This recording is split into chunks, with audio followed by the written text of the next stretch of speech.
जो एलिगेशन आपके ऊपर है कि सांपों की तस्करी करते थे और दूसरे कोर्ट में मामला जी, कोर्ट वाले तुम्हारी वाली है।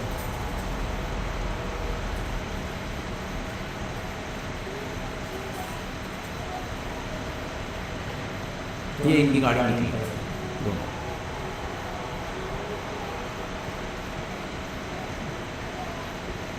ये तो प्रॉपर रेकी है भाई, कोई कुछ कह नहीं सकता कि कुछ नहीं है, ये तो क्लियर कट रेकी है, क्लियर कट। एल्विश यादव जो बिग बॉस ओटीटी के विनर हैं, अक्सर विवादों में घिरे रहते हैं। हाल ही में उन्होंने बिग बॉस 18 में मीडिया को पेट कहा था, जिसकी वजह से उन्हें आलोचनाओं का सामना करना पड़ा था। इसके अलावा सांप के जहर मामले में उनका नाम भी जुड़ा था, जो एक और विवाद बनकर सामने आया था।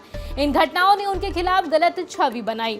अब एक नई समस्या सामने आई है, जब PFA यानी कि पीपल फॉर एनिमल्स कार्यकर्ता सौरभ गुप्ता और रेव पार्टी मामले के गवाह ने एल्विश यादव के खिलाफ FIR दर्ज करवाई है। सौरभ ने एक CCTV भी जारी किया है, जिसमें 2 काली रंग की कारें नजर आ रही हैं। सौरभ का दावा है कि ये कोई और नहीं, एल्विश और उनके गुर्गे लवलेश कटारिया है। लवलेश भी यूट्यूबर हैं। सौरभ ने एल्विश पर धमकी देने का आरोप लगाया है। उन्होंने दावा किया है कि एल्विश यादव ने अपनी गाड़ी से उनका पीछा किया और उनकी सोसाइटी में जाने के बाद उन्हें धमकी दी है। सौरभ के मुताबिक एल्विश ने गलत पहचान से सोसाइटी में एंटर किया।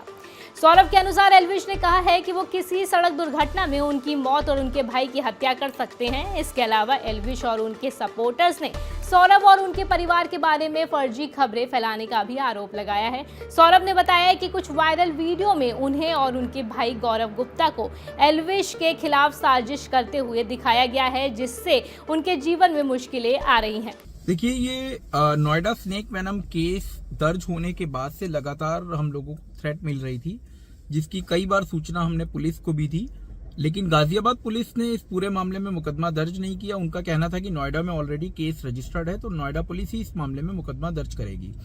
इस मामले में आरोपी जो एल्विश यादव नाम का यूट्यूबर है, एल्विश यादव और इसके साथ एक लवकेश कटारिया और कुछ अन्य इसके गिरोह के सदस्य थे, जिन लड़कों के द्वारा लगातार सोशल मीडिया के माध्यम से अलग अलग प्लेटफॉर्म पे, कहीं एल्विश आर्मी के नाम से, कहीं किसी नाम से, लगातार मुझे और मेरे ब्रदर को लगातार थ्रेट किया जा रहा था, जिससे कि हम इस मुकदमे से पीछे हट जाएं, नोएडा स्नेक वेनम केस से, और इसके अंदर गवाही ना दें। इस तरह का दबाव हमारे ऊपर बनाया जा रहा था, हमको लगातार थ्रेट किया जा रहा था अलग अलग माध्यमों से। और उसके बाद इन लोगों की इतनी हिम्मत बढ़ गई कि ये लोग रेकी करते हुए मेरी सोसाइटी के अंदर घुस गए। अलग अलग नामों से इन्होंने एंट्री करी और ये अंदर घुस गए रात के 2 बजे। तो ये बहुत सीरियस मामला था, और जब इस पूरा मामला हमारे संज्ञान में आया, हमने CCTV की फुटेज निकाली। उसके बाद प्रॉपर सबूतों के साथ हमने पुलिस को पूरी इंटीमेशन दी, लेकिन पुलिस का थोड़ा डुलमुल रवैया था। उनका कहना था कि नोएडा में ही केस रजिस्टर्ड हो। इस पर हमने कोर्ट का रुख किया और फाइनली इस मामले में कोर्ट ने अब पुलिस को ऑर्डर किया है इस पूरे मामले में सख्ती से मुकदमा दर्ज करने का।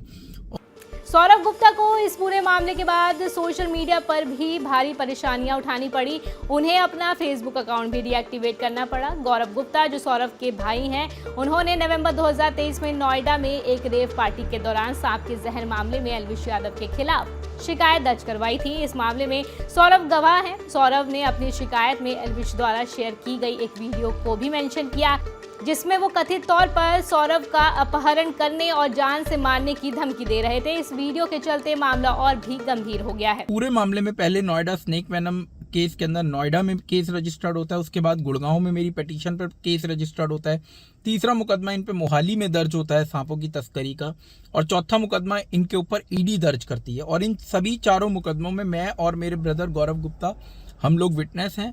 यही कारण है कि ये लोग पूरी तरह से हमें हार्म पहुंचाने की कोशिश कर रहे हैं। ये सारे लड़के क्रिमिनल हैं। इनका काम सट्टेबाजी की ऐप्स का प्रमोशन करना, गैम्बलिंग ऐप्स का प्रमोशन करना, स्नेक वेनम और वन्य जीवों की तस्करी, ये सब इनका धंधा है। ये रेव पार्टी अरेंज करते हैं, वहाँ पर नशे का कारोबार होता है। तो बेसिकली ये प्रॉपर क्रिमिनल हैं, इसीलिए ये हम लोगों के हमारी ऑर्गेनाइजेशन पीपल फॉर एनिमल्स के पीछे लगे हैं। और इस पूरे मामले में अब केस रजिस्टर्ड किया जा रहा है, और मेरी पुलिस से यही मांग रहेगी कि इस मामले में सख्ती से कार्रवाई करें। आपने देखा ही है आसाराम बापू के केस में क्या हुआ, सभी गवाहों को मरवा दिया गया। और उसके बाद अब ये इसी तर्ज पर, जिस तरह सिद्धू मूसेवाला की हत्या हुई, इसी तर्ज पर ये लोग मेरी रेकी कर रहे थे। ये 10 मई का इंसिडेंट है और उसके बाद अब इसमें केस रजिस्टर्ड हुआ है।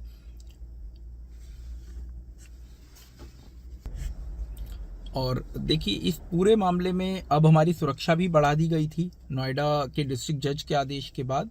हालांकि सुरक्षा मुझे और मेरे ब्रदर को दिल्ली पुलिस की पहले से ही सिक्योरिटी मिली हुई है पिछले 10 साल से, लेकिन उसके बाद जब ये सारे मामले सामने आए थे तो नोएडा कोर्ट द्वारा भी हमारी सुरक्षा का इंतजाम किया गया था और हमारी सुरक्षा बढ़ा दी गई थी।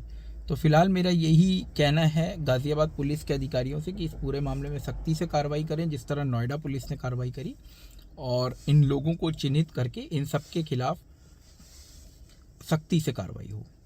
दरअसल ये पूरा मामला नोएडा सांप तस्कर केस से जुड़ा है। साल 2023 में तब की बीजेपी सांसद मेनका गांधी के एनजीओ पीपल फॉर एनिमल्स की शिकायत पर नोएडा पुलिस ने एक रेव पार्टी पर छापा मारा था। ये छापेमारी नोएडा सेक्टर 49 में हुई, जहां कुछ लोग गिरफ्तार किए गए और उनके साथ 5 कोबरा और 9 सांप बरामद किए गए। और जो लोग गिरफ्तार हुए उनके द्वारा जो नाम सामने आया था वो फेमस यूट्यूबर एल्विश यादव का था। इस मामले की वजह से एल्विश को कुछ दिनों के लिए जेल भी जाना पड़ा था। हालांकि एल्विश अभी जेल से जमानत पर बाहर है। उन पे नोएडा और गुड़गांव में केस चल रहा है। इसके अलावा ईडी भी उनसे पूछताछ कर चुकी है।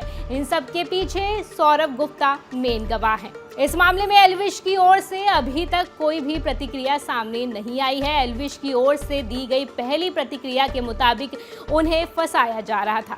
जो एलिगेशन आपके ऊपर है कि सांपों की तस्करी करते थे और दूसरे कोर्ट में मामला जी, कोर्ट वाले बताओ। अभी आपको क्या लगता है कि क्या क्या चीजें अंदर आपको बुलाया गया है? मैं कैसे बताऊंगा, पहली बार आया हूं ना। लेकिन थोड़ा सा बता दें कि एल्विश यादव एक जाने माने यूट्यूबर हैं और बिग बॉस OTT के विनर भी रह चुके हैं। अभी वो शो रोडीज और लाफ्टर शेफ 2 में नजर आ रहे हैं। तो आपकी क्या राय है इस पे कमेंट सेक्शन में जरूर बताएं और धन्यवाद।